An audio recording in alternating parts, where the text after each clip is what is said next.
চুয়াডাঙ্গার জীবননগরে অবৈধ মাদকদ্রব্য ফেয়ার ডিল জব্দ করেছে পুলিশ। এ সময় একটি প্রাইভেট কার জব্দসহ 2 মাদক কারবারিকে গ্রেফতার করা হয়েছে।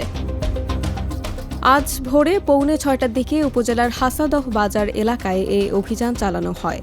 এ সময় একটি এলিয়েন ব্র্যান্ডের প্রাইভেট কার সন্দেহজনক মনে হলে থামানোর সংকেত দেওয়া হয়। গাড়ির চালক পালানোর চেষ্টা করলে ডিবি সদস্যরা ধাওয়া করে দুজনকে গ্রেফতার করেন।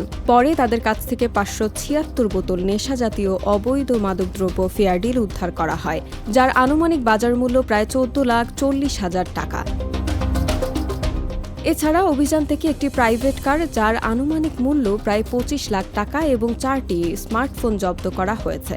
গ্রেফতারকৃতরা হলেন পটুয়াখালী জেলার মির্জাগঞ্জ উপজেলার কলাগাছিয়া গ্রামের কাদের হাওলাদারের ছেলে আলিম হোসেন এবং একই গ্রামের বাবু জমাদারের ছেলে জনি। চুয়াডাঙ্গার পুলিশ সুপার মোহাম্মদ রুহুল কবির খান জানান, এই ঘটনায় জীবননগর থানায় মাদকদ্রব্য নিয়ন্ত্রণ আইনে মামলা দায়ের করা হয়েছে।